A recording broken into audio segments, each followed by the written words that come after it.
The problem is the monopoly game, which is controlled by the Federal Reserve, the private bank, which is actually controlled out of London, is manipulating all the dollars to put them out, put more and more people into debt. So the illusion of equity they have in real estate is coming apart. The players that are analyzing everything are expecting massive foreclosures next year and the beginning of what we call the recession it's going to be worse than 29. Like your house that you're living in. You think you own it. You don't. Right. You have contractual right to transfer the airspace, subject to you paying taxes to the state. Right. Or the Global 2000 discussions that we had. The real problem that they have, as Kissinger says, is there are just too many people on the planet. And 40% of the world, 2 billion of us, exist on less than $2 a day. The summary of the Global 2000 report I put up on my website, nohoax.com. Right. But if you look at it, it makes sense to get rid of people. So what they said, they're going to make godlike decisions on who lives and who dies. Now, obviously, some of the meetings we sat on, we were planning on using neutron bombs on the major cities, because that contains most of what they call... You actually heard this? I sat in on the meetings. I was in the game big time. In fact, I was making such a mess, they decided rather than kill me, which they could, they just invited me into the inner group and asked me to be the finance chairman. And at that point, I probably would have been in, Secretary of the Treasury or something, whatever they wanted to do with me. What I was doing prior to that, so, making it right, I would volunteer to become a president of a company, and I'd go in and liquidate it. And we get rid of the expendable containers. That was my job. Expendable containers meaning human beings? That's right. Yeah, it's amazing. That's well, really that was inside vernacular, wasn't it? Yeah. Oh, well, that's what we used at that time. I mean, it went from there to useless eaters today, so you're happy with it, you're a human resource. So, which, all you are is part of the commodity, even in the business sense. You look at it, you have a cost. Labor, what is labor? Yeah. Human resource. Right. When you're going to put together some kind of product. Well, the inside of the game, when we started to use neutron bombs, today they figure that biologicals are much cheaper. Mm-hmm. They're still planning on, the plan is to get a war started in the Middle East.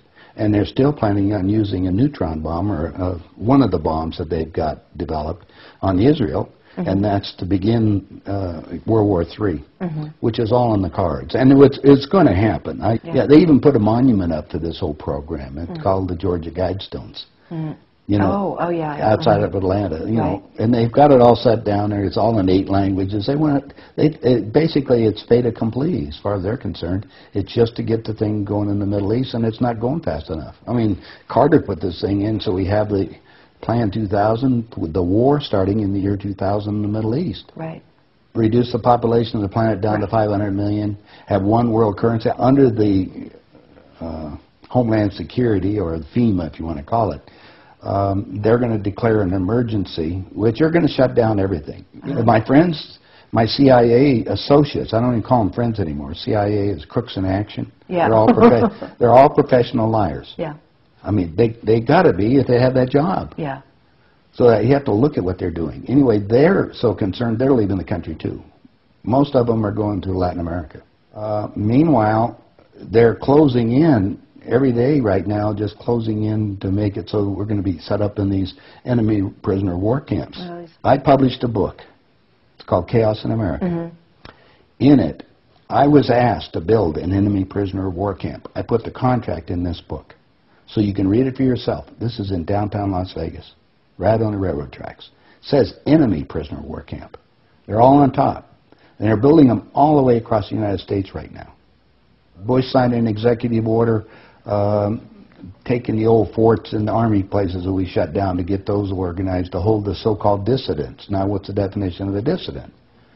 And the problem is that we're going to enslave ourselves, because most of the people want to keep having food coming in, and you're going to follow the line. You're just walking yourself into your own prison camp. Then we're going to come down to the extermination, just like World War II. Right. Well, Phil and I have lectured together. I know Phil Snyder. He's dead now. Yeah, I know he's dead. And so what about what he was saying about the number of bases at that time? I think it was 129 bases before he died.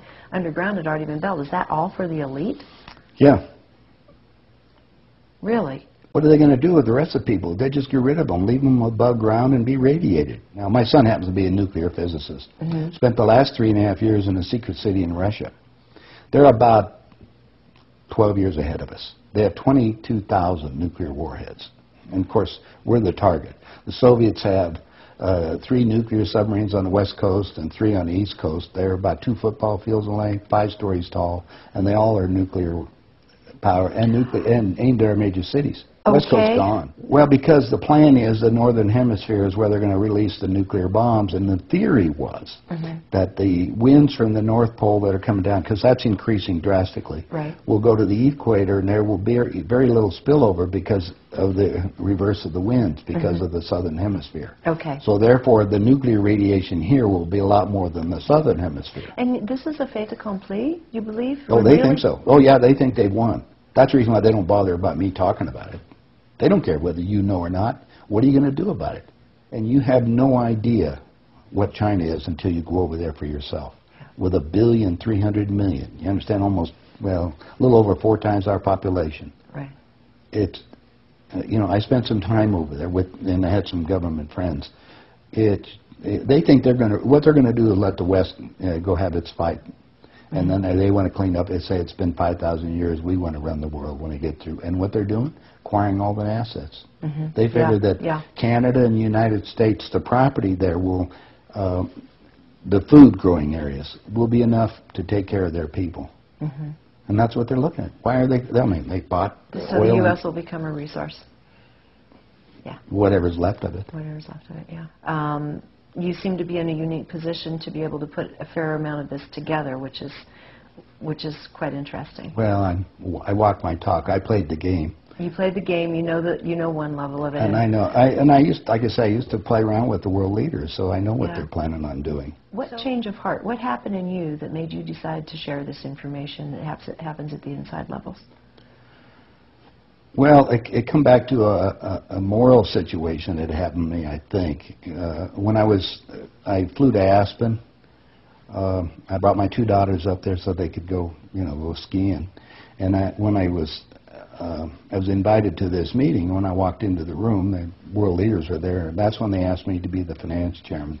As they said, we'd like you to be the finance chairman for the next president of the United States. And the first thing I asked is, why me? And they said, well, we owe you a favor. Remember, I told you I volunteered to be president of companies as I went down. And then you liquidate, yeah. I didn't charge them anything for it. It was just a game. I see. And anyway, that's what they said. So I thought you'd be good on the team, yeah. I'd be good. I'd be a team player. I just did it because it was, another one of these things. So next thing I asked them, I said, well, wait a minute.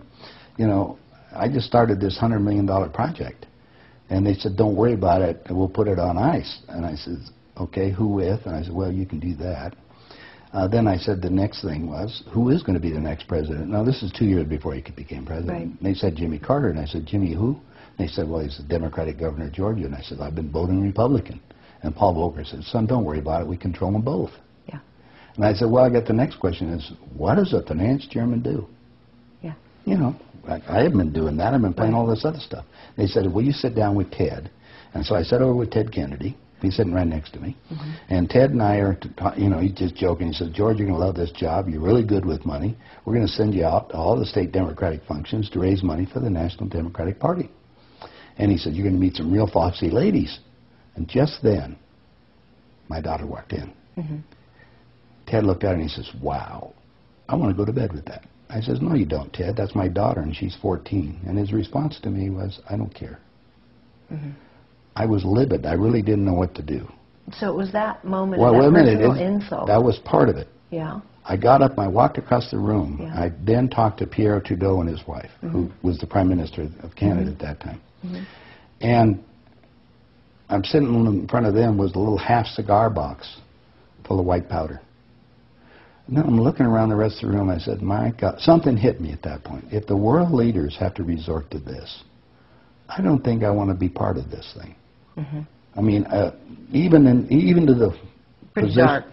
Even to the pollution and getting everything else they're talking about, getting rid of all the other people. I mean, I was raised in a packing house and slaughtering animals, and you get to the point where people are just animals at that level. And then I found out a little bit more about the details of the Plan 2000, of the annihilation of the entire planet. I said, I got to stop these people. There's something there. I mean, they got to be stopped.